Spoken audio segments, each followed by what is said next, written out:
කාරණේ. තේරුණාද? පින කියන්නේ ගින්දරක්. එතකොට දැන් කෙනෙක් ගිය ජීවිතේ සීලය තුලත් නැත්තම් නෝනා සීලය තුල නැති කෙනා මෛත්‍රිය තුල නැහැ. එතකොට සීලයයි මෛත්‍රිය තුලත් නැති කෙනා දානය තුලත් නැහැ.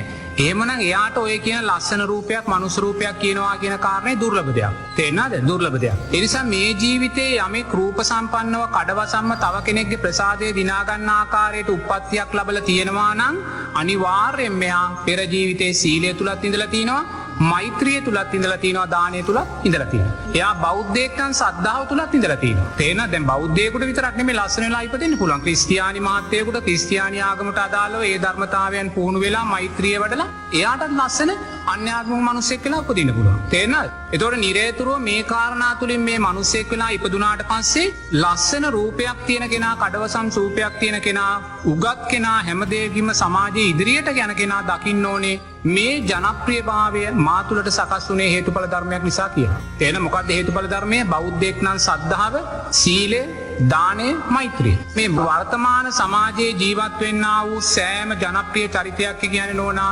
ගිය ජීවිතේ මේ කාරණාවන්ගෙන් පරිපූර්ණ කෙනෙක්මයි. එතකොට එයා ඒක දකින්න ඕනේ මට මේ ලස්සන ජීවිතේ ලැබුණේ මගේ අම්මා තාත්තා නිසා නෙමෙයි. තේරෙනවද? මට ලස්සන අම්මා තාත්තා කෙනෙක් ලැබුණේ මගේ පෙර ජීවිතේ සංස්කාරය නිසා. තේරෙනවද? එතකොට මේ සංස්කාරයන් නිසා ලැබුණා වූ මේ ජීවිතය ලැබුණාට පස්සේ බුදුරජාණන් වහන්සේ කියනවා මේ පින ගින්දරක් හැටියට දකින්න කියලා. ඒ කියන්නේ මේ පින වැරදි ආකාරයට පරිහරණය කරන්න එපා. තේරෙනවද? ඒතකොට වැරදි ආකාරයට පරිහරණය කරනවා කියන කාරණේදී නිරේතුරුවම අපිම අතීතයේ රැස් කළා වූ පින පව උදෙසා නැත්තම් අකුසල් මූලයන් උදෙසා යොමු කරගත්ත වෙනවා. තේරෙනවද? දැන් වර්තමාන සමාජයේ බලන කොච්චර රූපයෙන් ඉහළ තැනටපත් වුණත් අධ්‍යාපනයෙන් දැනුමෙන් කීර්තියෙන් ඔය සෑම දෙයකින්ම නෝනා ඉහළටමපත් වුණත් ඒ පත්වෙන කෙනා හුඟක් මේක හේතුඵල ධර්මයක්. හේතුව මොකද්ද? පෙර පින. නමුත් මේ පින ගින්දරක් වෙනවා කියන කාරණේ දකින්නේ නැහැ. ගින්දරක් වෙනවා කියන කාරණේ දකින්නේ නැති නිසාම එයා ඒ පින නිසා ලැබුණා වූ රූපේ උපයෝගී කරගන්නේ නෝනා පෙරලා අකුසල් මූලයන්